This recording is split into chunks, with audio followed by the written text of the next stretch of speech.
No. We're starting that over. Welcome back to more content. I'm your host, Lily.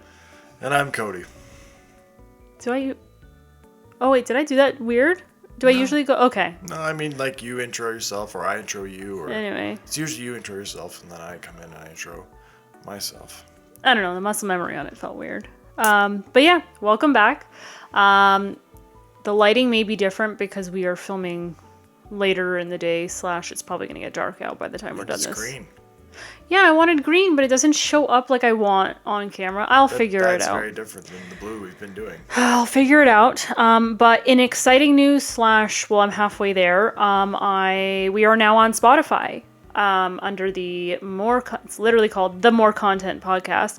But because we could just call it More Content? No, it's called the More Content. I don't know. Maybe I can edit it. The More Content? Like that is the greatest. Like the More Content Podcast. Anyway, yeah, it's a show. Oh my God, Cody, why wouldn't you let me use fresh gaff on this? It's going to be doing that. I didn't say you couldn't. I just said I didn't think I needed it. Anyway, so exciting. We are on Spotify. But funny story is it won't let me log in. I have like 2 of our previous episodes uploaded. And I'm trying to get it. Boomer. I'm just trying to get it caught up. No, every time I go to log in, it says invalid password, and I've reset it twice. I don't understand how you use this thing. It's got to be the website. Every time I go to log in, it's telling me that I need, like, the password isn't working. I've reset it twice. It's so frustrating. Anyway, I'm going to figure it out, but it's there. Hopefully by the time this is uploaded, it will be, like, we'll have full episodes on Spotify, and it's free.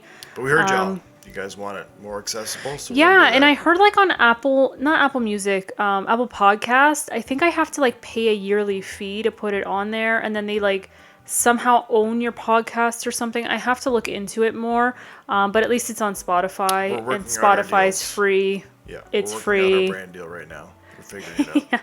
Yeah. Whoever's better for us. I don't think I would be involved with Apple, to be honest. I love their products to edit and stuff, but just because of, like, the business structures of stuff, I wouldn't. And that's why I love YouTube. That's why I decided to start posting, like, the podcast on YouTube. Because, yeah, it's just, it's an easy platform to, like, work with. Like, even Spotify was hard. I had to download, like, a second app for podcasts in order for it to be, like, uploaded. It's like a whole thing, and I'm still exhausted from surgery, and I'm just kind of over it. Oh, am I boring you? No, I'm just sore. Oh, little baby. Just would you like pain meds? I'm a raw athlete, you know. I have pain meds. No, I'm good. I'm not a junkie like you. I have the pain meds because I haven't taken them. I might as well make money off of it. I'm just kidding. Yeah, I would actually sell it to you. I'm not giving it to you for free. Sure, God. Sure. What kind of Griselda would I be if I just gave it away? Anywho, so I actually wanted to start this podcast because I had just a slight add-on story to our fears last episode. Part of the airplane story, which I didn't think it was going to be taken seriously, but apparently, like, I get it, it's airlines. What do you mean? On our second flight, was it there? Somewhere where we had to sit in the fire exit. Oh, right. Actually, I think almost all the flights we took on that trip were in those seats. And I did that purposely because it's more space. No, yeah, the fire exit. And, like, so, yeah. I think even the first one that we got bumped out of. Would have been in those Would have been the fire seats. Yeah. So, on our layover, we got on the second plane. Obviously, like, had a tragic, event in the plane before with, like, all the turbulence, but, like, when we went to go sit, so we sat in, like, on the second plane in the emergency exit. Obviously you did that for all your room, and the flight attendant comes up to us, and at this point I'm, like, mad. We're not driving the rest of the way. We're on the second flight of the day. I'm just like, I'm not having it. And this guy literally, I think it's obviously part of their job. Like, are you prepared? Of course. Like, please familiarize yourself with... Have you never experienced that before? It was years ago, I think, that I sat in emergency If you're exit. in those seats, they have to come up to you and say. No, It's like, okay, I'm well, just they saying. did. So he did. No, I know. I was curious because like. I And you think it's have part to of their answer, job. like, it's like they're reading your rights, your Charter of Rights and Freedoms or Miranda you rights. are liable if you are selecting those seats. You are they do this because in the case of emergency. Okay, but like you need to think be of able to what act. just came out of your mouth. We're liable for the safety, and like Yeah. you knew that I hate flying. Yeah, I pretty much I would in my thinking if that situation actually arose, I'm gonna be the one to just deal with the door Our camera's probably shaky because of this little fatty. and not me. D'Artagnan. Anyway, so we sit in the emergency seat, and the flight attendant, Steward, yeah, comes up to us, and he's like, "All right, like, are you like prepared? Like, super serious? Are you prepared? Super serial. Make sure you read over the exit stuff. Have you read over it?" And he looked me dead in the eyes, asking me this. I said, "No." I'm like, "I'm not." I was like, "You think I'm gonna take charge?" Sir. Like, I was so, like, taken aback. I mean, like, again, I'm still in panic mode. Let's just, like, get to that part, you know? You're not necessarily in your right. I'm not me. I'm scared Lily. But, and he's like, "You need to answer yes, or, you know, we have to, like, move your seat." And I was like, "Oh my God. Yes, I'm prepared." Magically, all of a sudden, now that you mention it, I literally said to him, I was like, "Oh, I didn't buy this. I didn't choose this." I said, "This is on him. Like, I didn't want this." I was laughing. No, And he was like so dead serious, and I was like, he had to be. It's a serious "I matter. understand." And I was like, I can't take care of these people. You can't put that on me. You just can't do that to me. Again, I would have taken care of it. But then I was like, "Nah, I'll be the first one out. Yeah. See ya. Very true. Bye." I yeet myself out of the plane. Anyway, I just thought I'd say, like, so part of the experience was, of course, like, now on top of everything, I have to be responsible for all these people on the plane if, you know, we need to do like a water evacuation or, you know. Anyway, but he was mad that I was like, "No." Like, sir. Again, I think, you know, I don't think he was mad per se, just probably wasn't expecting you to say no, for one. But also Well, I said no. Like, he bought the seats. It's up to him. Like, I'm not signing off on this. Like, I can guarantee you, I'm not going to be the greatest person in this situation. I can promise you, I'm going to be the first one to pass out. Yeah, and that was like another thing I told Cody. I said, "Listen, if the air masks come down, like, do not put mine on. Like, let me go. Like, let me pass out. Like, I don't want any part of being saved at that point. Like, I just let me go into the abyss of darkness in my panic, okay?" But yeah, so that was part of the experience of sitting in the emergency exit seats. Were you prepared? And then you were asking me questions about the exit. I don't know. You're like, "Do you think you turned that red thing? Like, how do you think it works? Go figure it out." You read the stuff. I can't read. You know that. It's pictures, actually, more than anything. And I think that might be why, because it's like, it's a whole pamphlet, and it, you know, it's got pictures and words. You know, so I was so overwhelmed. I was like, yeah. I glanced at it, okay? I did my due diligence. I glanced at it, okay? Also, different planes, different doors, different exit doors, slightly different, like, versions of it. So if you find yourself in those seats, really do pay attention, because if you don't do your homework, that might be the one time it really bites you in the butt. Yeah, You know? I know. Anywho, so, yeah, that was a little tidbit added on from our trip. But yeah, I don't know what this episode's about. Well, You're like, "Oh yeah, I got some great topics." Okay. no. I you know, we've been kind of just getting into who we are as people somewhat, you know, just because it's fun to discuss. I think anyway. And we both lived kind of full, interesting lives even at our young age. So, you know, earlier I'd spoken to you about it, but You're touching the table. No, I'm not kicking it though. We'll see what happens. There's a shaky camera. It's on Cody. That was on D'Artagnan.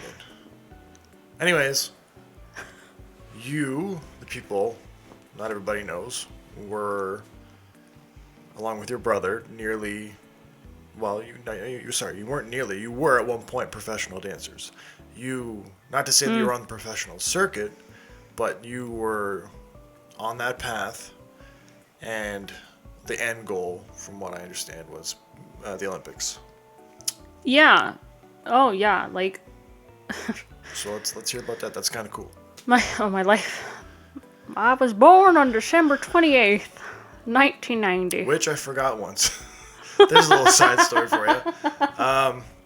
We're now in our 9th year, and I'm pretty good at being a boyfriend, I think, for the most part, but I am also a shade of blonde, so I was picking up a prescription for Lily, and I went to Shoppers, and I went in, and I had left my identification in the car, and I said, I'm here to pick up on behalf of my spouse. And they said, okay, sure, no problem. We just need to ask you like some verification questions. Sure, shoot. And yeah, okay, first one. What's her birthday? And I froze. I blanked, and it was awkward, and it just got worse. And I mean, like, thankfully, I immediately, like, I probably went from like one of those like. And then it was just like inner, the Pikachu like face? a collapse. Not even a Pikachu face. It was like mortified. Like I felt terrible. And then like the person behind the desk, this girl, she just kind of started to laugh or chuckled a little bit because I was starting to laugh at this point. It felt like I sat there for a good 5 minutes, but I'm sure it was only 10 seconds or something. But I managed to get out that I was certain that your birthday was in December. And I'm like, around the 25th. I'm like, no, that's after Jesus' birthday. Yeah, I know. I'm like, I know it's after Christmas, but I'm like, and it's before New Year's. Anyways, these kinds of things I'll never forget ever again. That's for sure. Like, that is now seared into my mind. That is, so. When you told me that, I'm like, I wish I could have like experienced that, because I know like you have these like crazy awkward moments and like but this was social settings. This was just a plain old. This wasn't like social awkwardness. I mean, it turned into that, but it didn't stem from that. It was just I had a brain fart, and I kind of wish I was there. Like, you always see those like interviews like on like YouTube or whatever, where it's like, or TikTok, and like it's like a couple, and they're like, what color is your couple's eyes? And we've done those. I don't know. We've done those, and like I usually nail it. Like, because again, I had very, like I know you inside and out. So yeah, that was just not my birthday. Just not your birthday. So yeah, so you were born on December 28th. The year was 1990. It was a blue moon I knew that. in a snowstorm. I knew the year as well. I knew it was December. I knew it was 1990. And I knew it was after Christmas. But that was all I had. And I almost just said, you know what? It's fine. She doesn't need them. And I almost left. But oh my God. We got it done. They were very understanding. So anyways. So you were born and then you started to dance. And then I was there. I started dancing at the beautiful tender age of 3.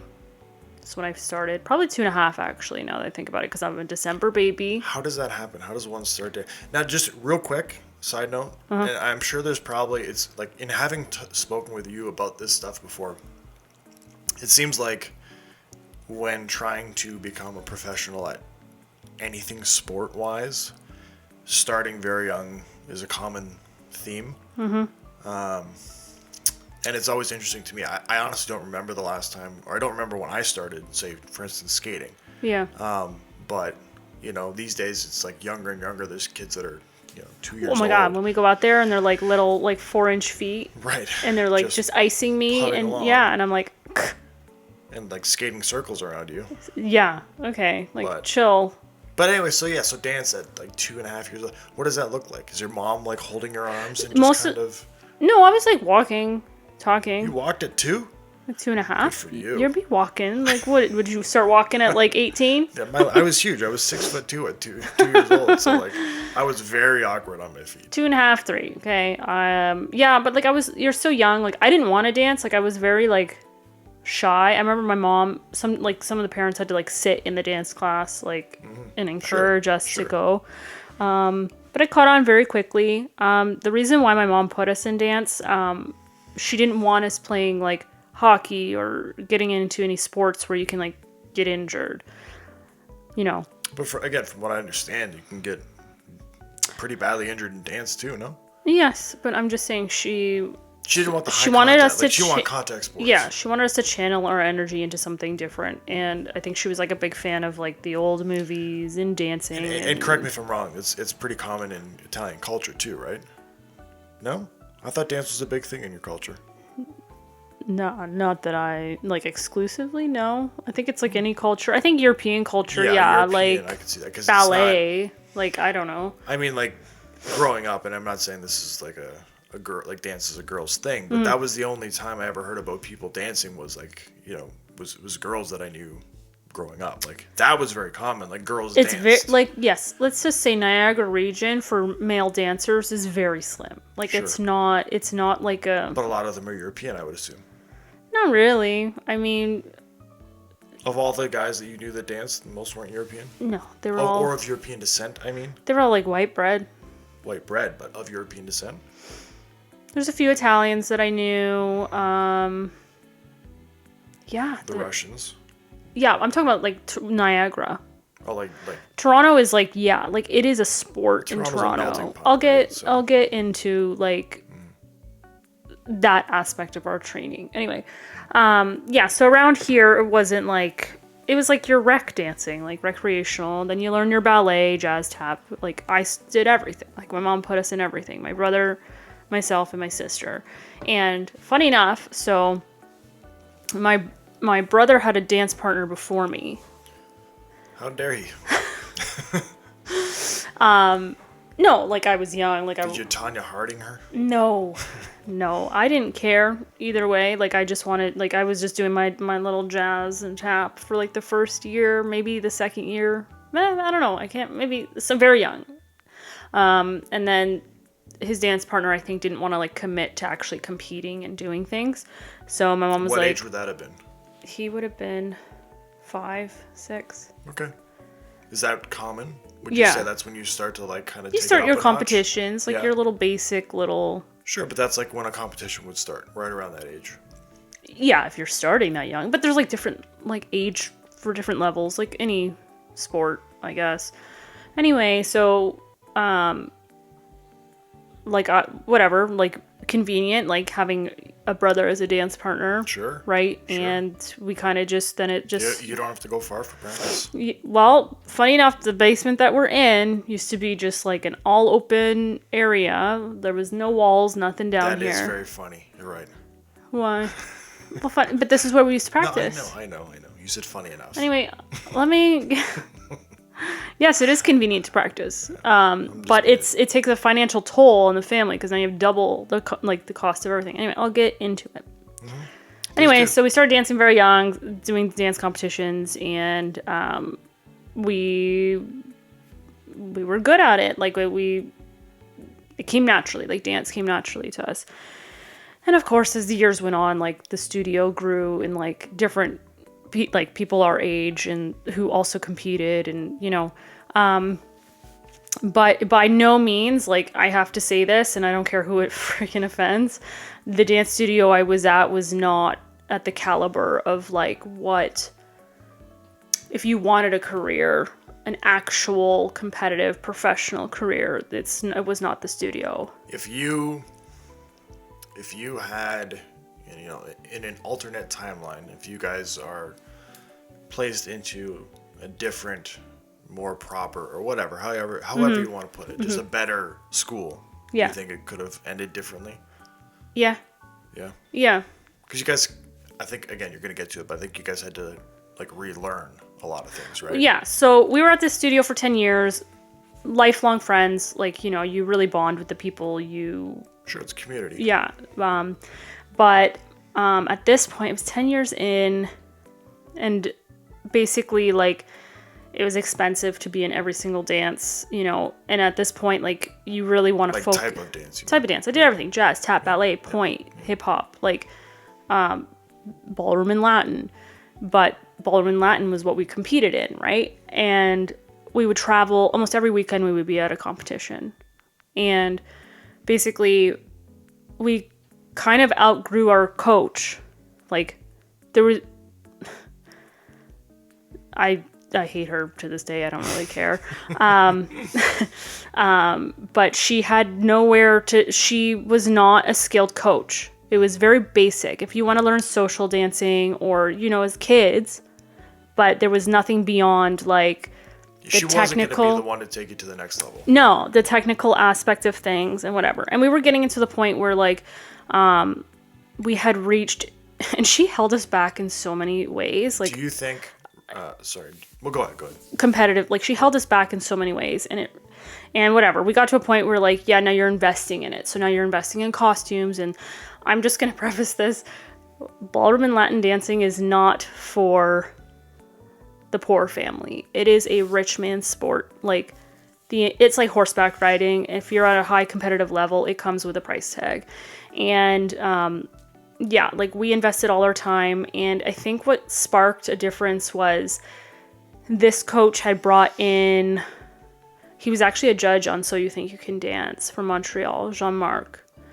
And he, like, did a little workshop. And, like, the way he taught and the way we, like, immediately caught on and, like, how much better in that workshop we got was, like, a spark of, like, oh, we can do better. Still with the original coach. Yeah, she brought them in to her studio to do workshops. And it was like, oh, wow.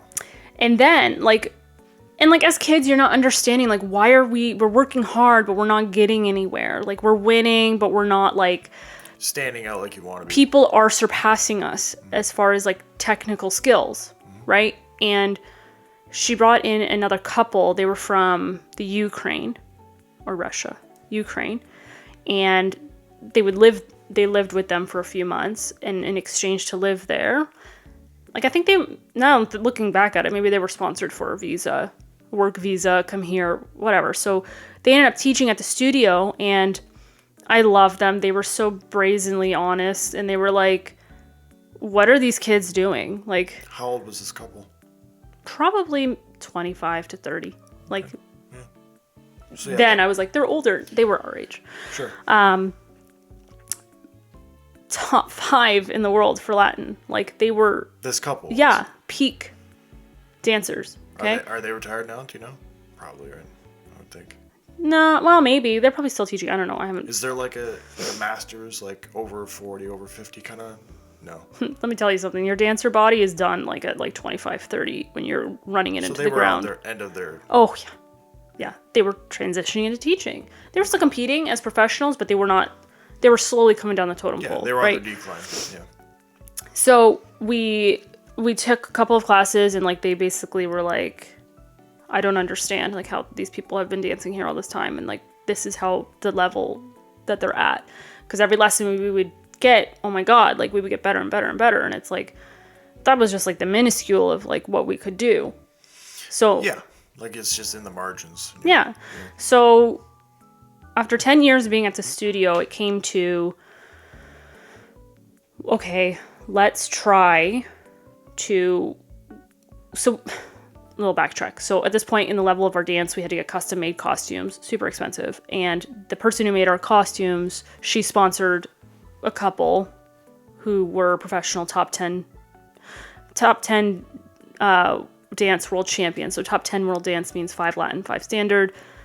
To be top 10 is like you are expert in 5 specific dances. Like it's, you want to do your work. Most people do like, I want to be good at Latin or I'll be good at standard. Like it's impressive to be a champion in any of those things.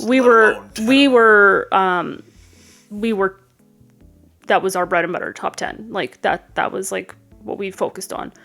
We didn't choose a genre, if you will. We went and she was like, okay, well, maybe you can take lessons by them. They're not coaching young people.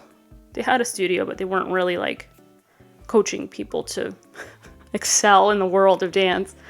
But the thing is, they were located in Toronto. So I think it was like one weekend we went and we did like a lesson and like secretively, because there's a lot of politics in dance. Oh, yeah. From your personal coach. So it was, just my mom, my brother, and I went, did the lesson, and they agreed to take us on as like students to like actually put the work in. You guys expressed, hey, would you consider this? Yeah. Anyway, finished the recital. We never went back after 10 years of dance, and like honestly, great. But then it started our journey. Like, and a lot of people don't understand, like, I invested 18 years of my life. Like, literally, people have social life growing up as kids and stuff.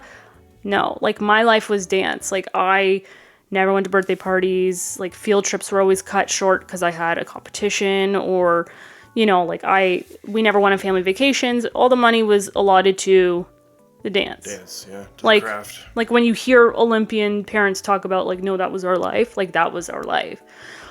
So we got into we went to high school. By the time we got to high school, this couple had taken us on as their students, and this is the day in the life of us. Oh, sorry, so Italian. The day in the life of us was wake up, get on the bus for 7 a.m., go to school. Mom would pick us up at 2:30 from school. We would drive to Toronto. We would train till about 10 p.m. and drive back. And that was our life for like 4 years, every day. Straight. Every day. Wow. And what point during high school did this start for you? Grade 9. So it was like basically your entire grade 8 to grade 9. Like, it was like, well, but still, so basically leading into high school and then like the entirety of high school. Ish. minus grade 12. Maybe grade 11, grade 12, summer of going into grade 11, I think. Yeah, because I remember I had to, so because of dance and like, now, mind you, now we're at like championship level at this point because of our hard work. Youth championship level because you were 16 and under. 10 dance, so 5 dances in Latin. Cha-cha, rumba, samba, paso doble, jive. And then standard, which was your waltz, foxtrot, quick step, tango, Viennese waltz. You have to become an expert at these dances. This is so what 10 sorry, what's it called? 10 dance. 10 is that a category? Yes. So and again, just to be clear, so you can do any one of those 10, and those are No. So like you're gonna always have a split of Latin or standard. So standard is like the big ball gowns and I know. I mean, you were saying like some people choose one. Yeah, specific. to specific. So I want to be a Latin world champion. So that's what I'm saying. You can do any one of those 10, or you can do 10 dance. No, not any one. It would be Latin, so 5 dances. Either Latin or standard. Yeah. Okay. And But there was only 2. You guys are taking on double. The there load. was double the load, but there was also only like in our circuit there was like 2 other couples that were 10 dance, and we were always ranked 1, 2, 3. Like that's how it went. So yeah, you have to put your work in, and we were looking into going to Europe to train. It's so funny that like the top Latin dancers came from Germany. It's so funny because it's like that's not German Latin in any way. No, it's not. And the top standard dancers were in Italy. So it was like, okay, we got the standard blood. But like, again, it's a rich man's game. And we were just starting to get sponsored and like, slowly making our way up. What kind of sponsorships? Like our costume maker. Okay, sure. We were looking into getting sponsors for shoes. Partake. Yeah. So they would like fund all your costumes. So you would constantly be changing out costumes. It's like a sponsorship. Like you're wearing their badge when you're competing. So we were at that level, and like I think at that level, like they were like the Olympics was trying to sanction if it was going to include dance. They have ice skating or ice dance. Had they not, or they had and then they didn't? They had it had been a debate, and then somewhere along the lines in like high school, they had deemed no, this is not an Olympic sport. Okay, so sorry, my question was it ever in the Olympics? No. But they were talking about bringing it for like Summer Olympics because they have like ice dancing and stuff like that. I think it'd be really cool. I don't know why they wouldn't. But I'm guessing now with the popularity of like the way ballroom and Latin went is, Dancing with the Stars and like all these dancing pros. Like, oh, by the way, like a lot of people from work, because we work in entertainment, a lot of people at work do not realize that like like watching these shows come in when I was a crew and like setting up and doing all this stuff, the dance shows, it would kill my soul because I'm a legitimate expert at this. I may not look like it anymore. Like even when I was there at the casino, like I went from very fit to like I wasn't dancing and like, you know, depression, alcoholism, the whole, you know, but it killed me to be like, I used to compete against these people and they would be left in the quarterfinals and I'd be winning these competitions.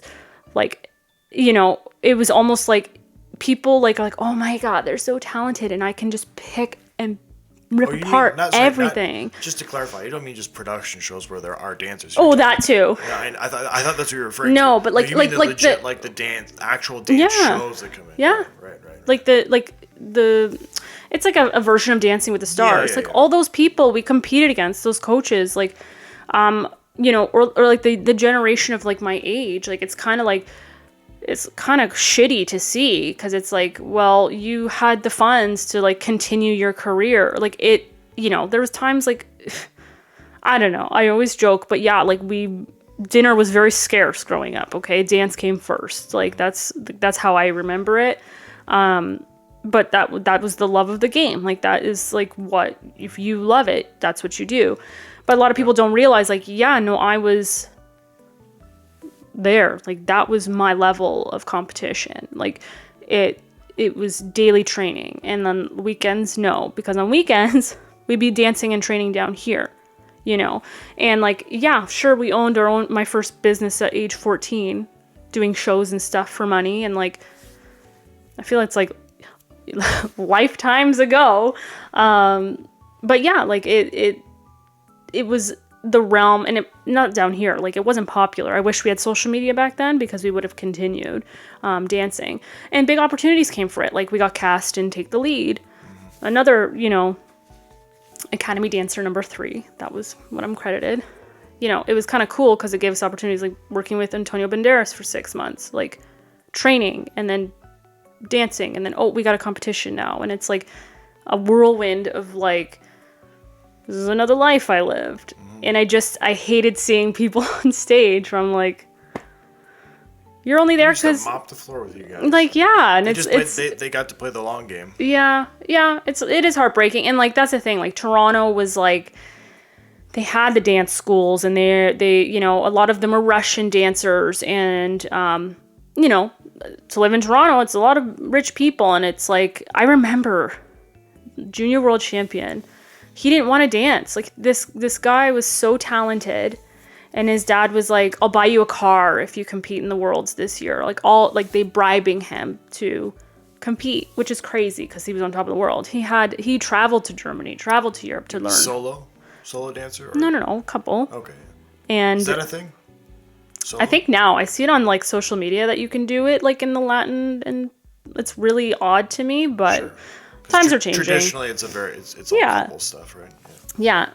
But I forget what was going with the story. Anyway, so like we work hard. Like it would have been in the Olympics. If it was in the Olympics, we would have had a chance to represent Canada. Sure. Just as a reminder, in case you forgot, you were talking about the world junior champion. Who? The guy who got bribed? Yes. Yeah. So junior was like, I think 14 and below. Right. But you don't recall why you brought him up. No. I'm just saying like people who were like, these kids didn't want to do it. It was just like most of them, like their parents have money, right, and they want, you know, them to do it. Like we were, you know. You guys were all in. Yeah. Sacrifice. Yeah. The all in was there for years. But yeah, so we filmed the movie, whatever, it was great, like great experience. And then like, it's just money. You know, like my dad stopped working from an eye injury. Like my mom wasn't really full-time working, and then like high school, and my brother went to school, and then he was like, I don't want to go to school. And then he joined the U.S. military, you know, because we're dual citizens. He gave up his Canadian citizenship because he wanted all school paid, and he was kind of over the dance life. The whole thing. Yeah. Well, you know, that was a big part of your lives for so long. Yeah, and like I don't regret it. I mean, could I be a coach today? Probably. I'm very type A. as you've seen how it just killed me to watch these people perform at work.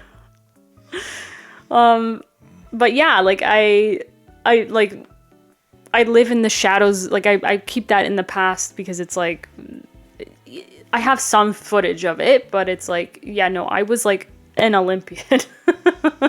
Yeah, no, that's I don't know. I mean, most of us do a lot of, whatever, extracurricular, growing up, right? But yeah, it is a whole another level when you're trying to do something like even semi-competitively, right? Like I played a lot of sports growing up. And Yeah, which I didn't like until recently. I didn't know that you were on the volleyball team. oh yeah, St. Paul Patriots, baby. But like, were you involved like that wholeheartedly in something? Like you played hockey and stuff, didn't you? The closest, yeah, I played hockey. So like my main two sports growing up were baseball and hockey.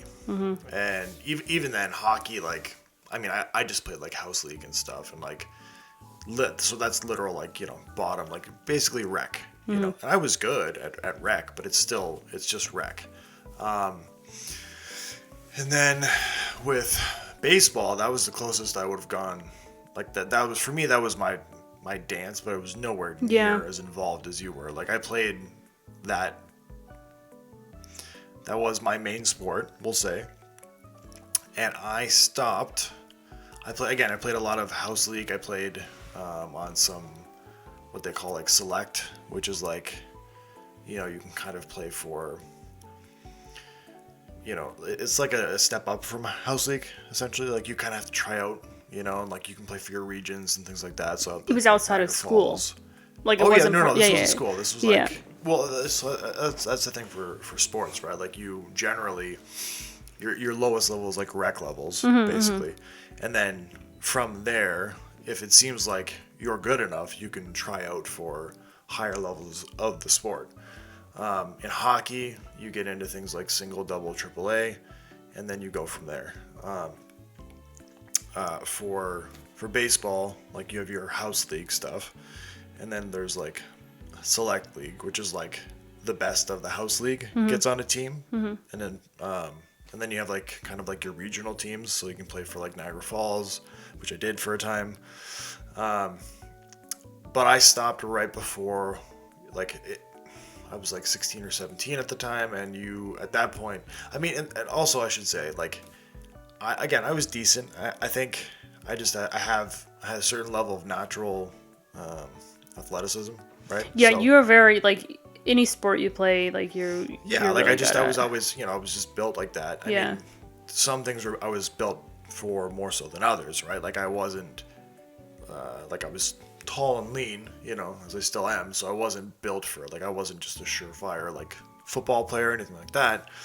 But hockey, baseball, all those things, it made sense. But I stopped right before like I would have needed to take it to the next step with baseball, for example. Like Team Ontario, like at that point, that's when you try out for that, and if you make Team Ontario, then like I think you can make like the World Canadian. Was it your team. choice to stop? Pretty much. Why did you stop? I didn't think I was going to go anywhere, to be honest. I thought I was like I was okay. I was decent, but I didn't believe in myself to a point where like if I was to like get to that next level, like I'd seen guys who were better than me, right? And I just at the time I'm like I'm not that, Looking back, I think that if I were to have gone, like I had my natural like my size and my athletic ability, like my natural talents in that regard, I think I would have been like one of those guys that maybe could have gotten decently far. Who knows? Maybe a school scholarship or something like that. If I had really devoted my time, like I would. That's like how you guys were with dance is how I would have needed to have been. And again, I think if anybody is taking that next step, you really have to work. But my point is, some guys, who make it to the pros, just have like generational talent. They kind of refer to it as like it's widely referred to as in sports, like you're a generational talent. It's like you're a no doubter, like this person is special, right? But then you have a lot of the other pros who are just really good naturally but are like super hard workers. So I think that I would have had to have been Like I was good, but I wasn't so naturally gifted that, You would have had to put your time in. Yeah, and I mean, I love to play the sport. Yeah. But I was at that pivoting point where I now have to treat it more than just as a sport. Like it has to become my life.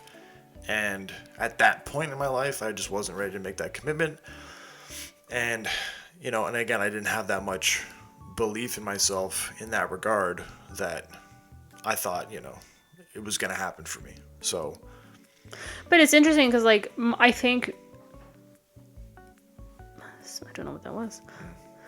But, like, from the age of, like, 3 or 4, when I really started competing, it became a job very early on. I loved it, but, like, even though we were winning and doing amazingly, and, like, if you're, like, an outside spectator going, oh my God, you won, that's great.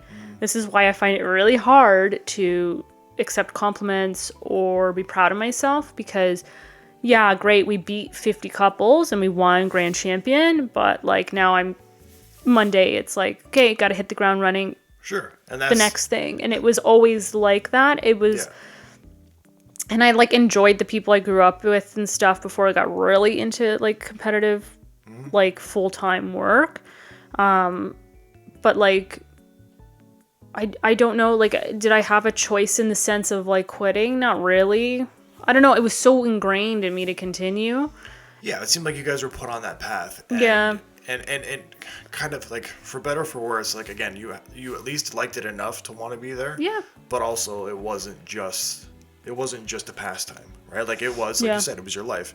And for me, it was never at that level. And I think I would have needed to have had that mindset, a lot sooner to see how far I could push myself, basically.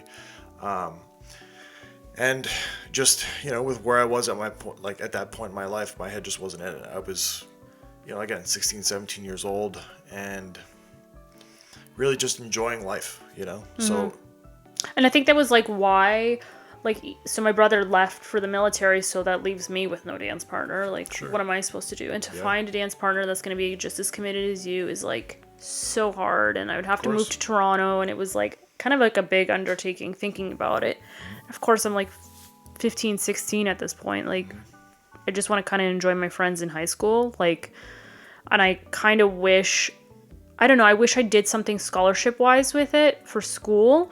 But the thing is that it still wasn't even recognized in scholarships. It was like you had to do ballet, tap, jazz. Like, that's where you got your scholarship, and that wasn't my strength as far as dance went. I could have done it, but like, I don't know. It's just like partner dancing. It's like way different. There's a lot more. It's just different. Like, I can't explain it. It's like a different sport. And it's just like the crossover of like a ballet dancer doing ballroom and Latin. It's like you either have it or you don't. You can't teach. Like, you have to undo everything. And that was another thing, like you mentioned before. Like, I'm backtracking here, but the first coach we had for 10 years, like, taught us really bad technique, and like we had to relearn. So on top of everything, like, we had to unlearn 10 years of bad habits.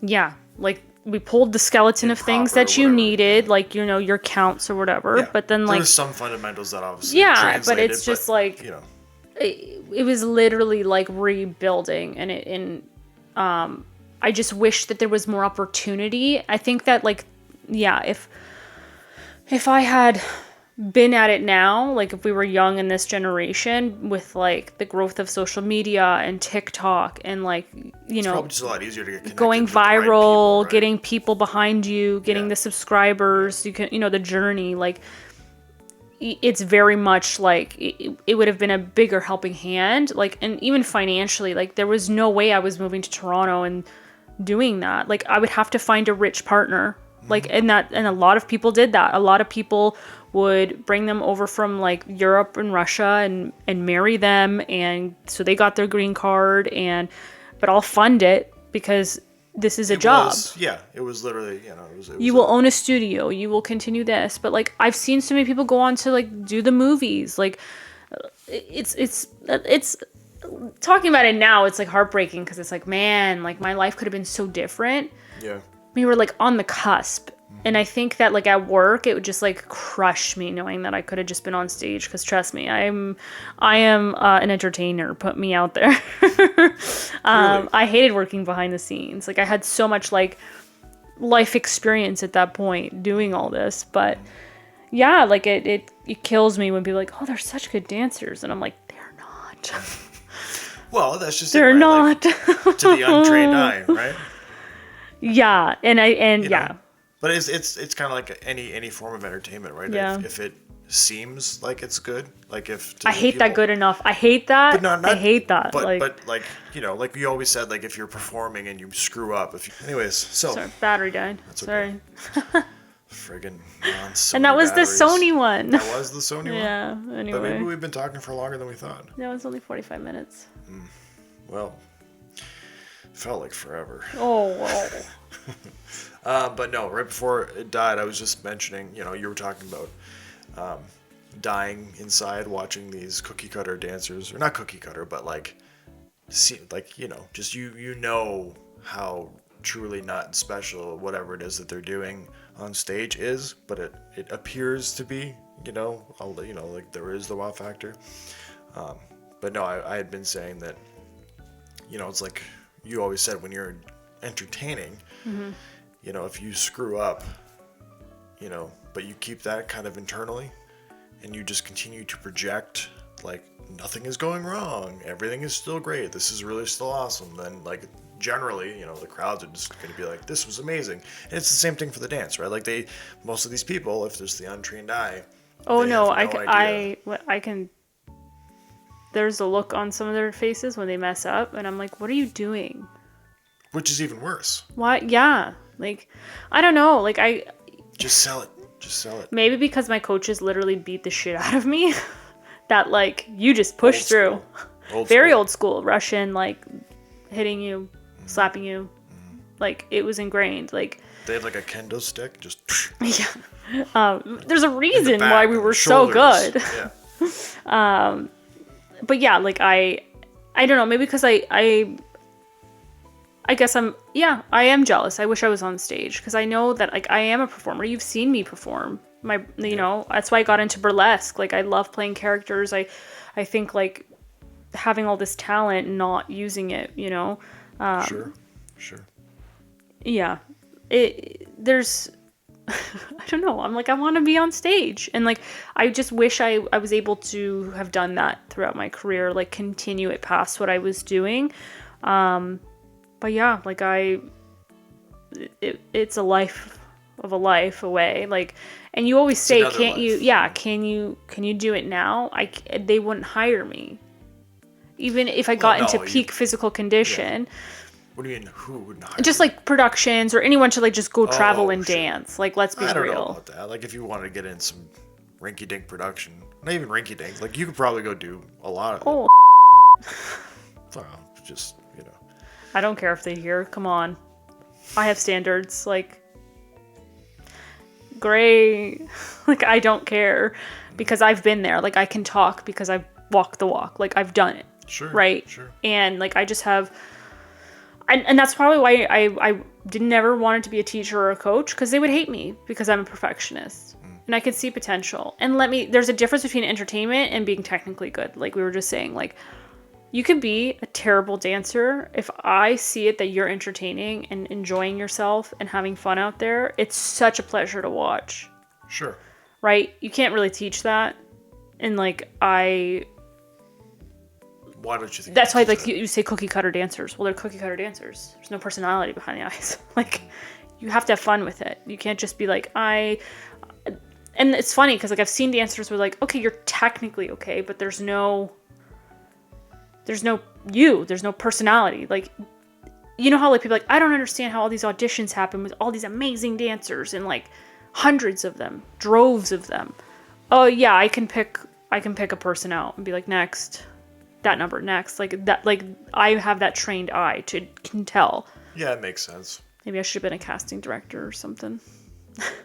A dance specific casting director. Yeah, like Sure. Send in the dancers because like, you know, and like on top of like training and everything, I would watch the professionals in the realm too and study them, and you know, we would go to dance competitions, we'd be watching like the professional level. Blackpool kind of. Well, we never went to Blackpool. No, but yeah. like these are like the caliber. They used to air it sometimes, and we would see it on TV. That's another thing. Like we didn't have like access to. Yeah, it was literally a different time. You had to go to the competitions to see and watch and learn, and yeah. But yeah, that was my life, and now I'm just pursuing professional volleyball. Legit. And like I said, I'm living out my childhood dreams because I was not allowed to. You know. Well, it wouldn't have worked. Your focus was on dance. Yeah. Not that you weren't necessarily allowed. Yeah. It's just your life was dance, so there was no time. You know. But yeah, also the lifespan of a dancer is not that long. Sure. I have injuries to this day that like, and I'm not even talking about like falling off my horse injury. I'm like, I had a weak back and everything going into it. Your arches of your feet. Oh my God, the arches of my feet. Can't even breathe on them. Oh my God, they hurt so much because for the longest time they were super strong and whatever. But when you stop dancing and you stop practicing ballet and all this other stuff, like the arch starts to fall and it's just like, it hurts so much. It's getting better because I'm doing my stretches and, you know, training again. But playing sports, yeah, but it's different. Like I have ailments because, and the thing is, like, we didn't do physio and stuff back then. It was like, you ice your knee and you get back out there. Like I kind of wish like I had the knowledge I had now because like I could have been even better of an athlete if I had taken care of certain injuries and all this other stuff. But I think that's a tale as old as time. Right? Yeah, like, yeah. You know. I'm just saying, if you're young and you're listening to this, take care of yourself. Go to physio. My point, do your though, stretches. Yeah, and I think my point though is that now, more so than ever, like the regiments that today's youth or like the up and coming athletes, like it's way more involved and way more, you know, like there's just more data points on everything. So yeah, the strategy behind, you know. That's why you see the athletes get better and better over time, right? People are faster, stronger than they've ever been because there's, you know, better training methods, right? So, you know, I'm just saying, I'm sure it's ingrained more. Like if you're a serious athlete from a young age, you're already doing these kinds of things, right? So. Yeah, but didn't think this would be an episode of my deep dark past of dance. Well, you know, I just, like I said, it's you know, the people like you, they, you know. Do you? I think. I don't Subscribe know. if you like me. I don't know. Maybe they clicked on this by accident, but no, it's interesting, right? Like that is a story that, you know, not many people can tell, and I always found it interesting. So I'm like, let's talk about it, you know? Yeah, and I think that's what drew me to theater was because I had a background in production anyway. Like I produced my own damn shows. Like I know what goes into every aspect of that. Maybe not full on in the technical side, as we've learned with this in my other show. This endeavor. Yeah.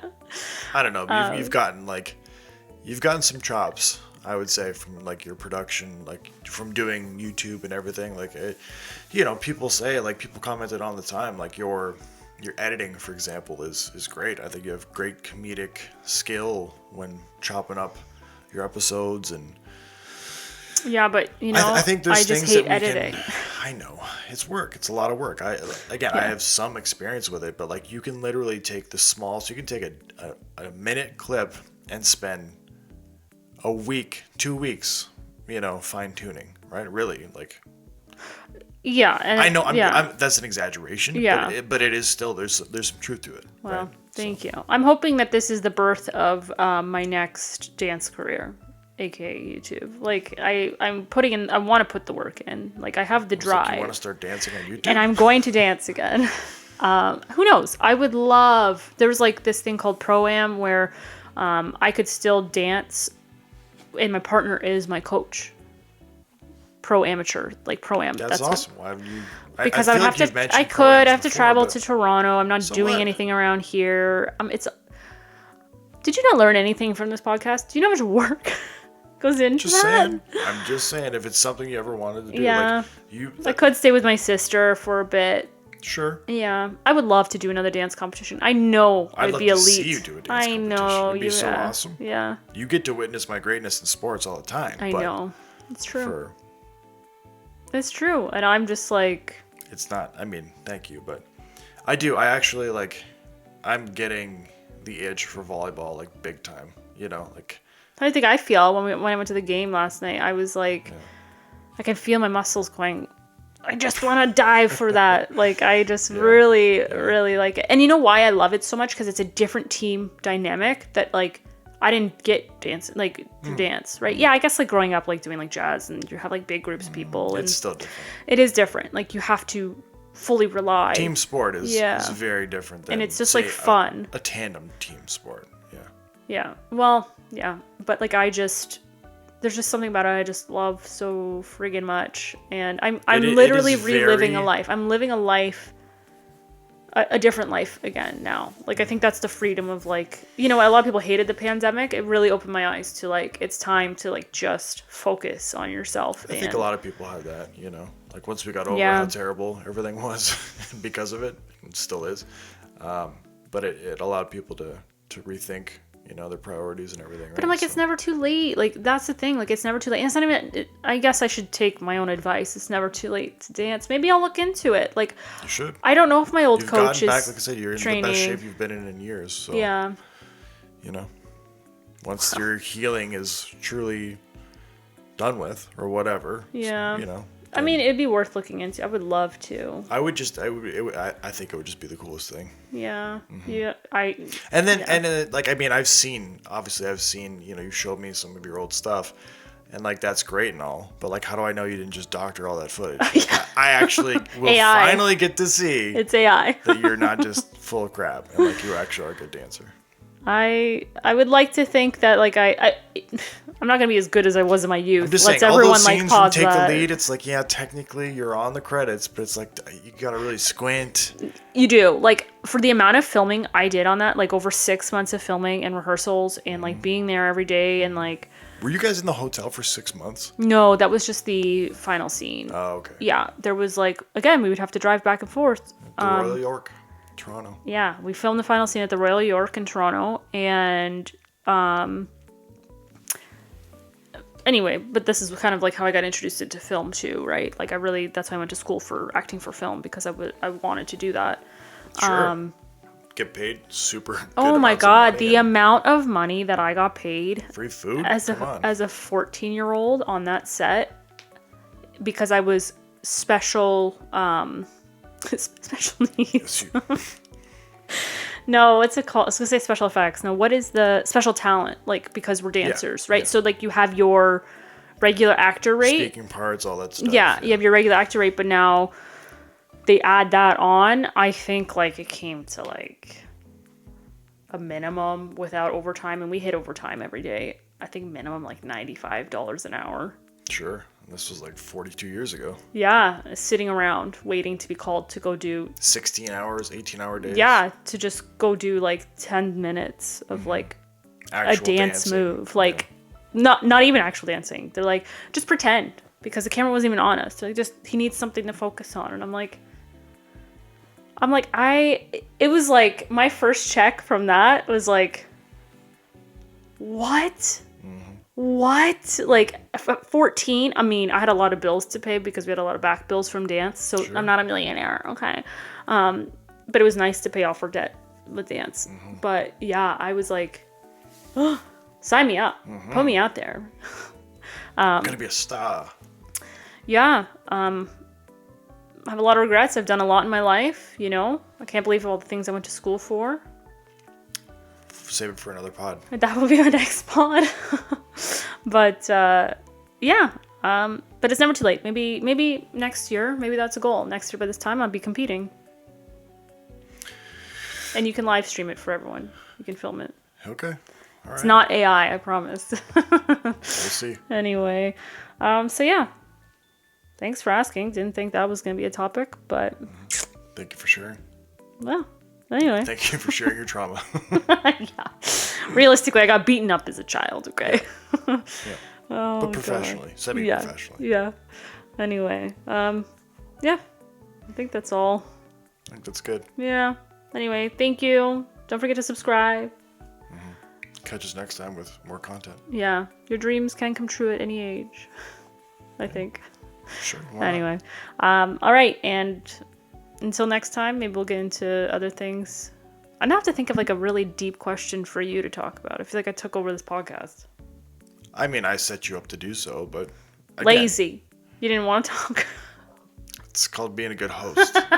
Letting your guests speak. Anyway, thank you. And yeah, good night now that it's like dark out. Darker. But yeah, stay tuned, subscribe, and we love you. Thank you for listening. And yeah, come back for more content. Stay classy. San Diego. Bye-bye. Bye.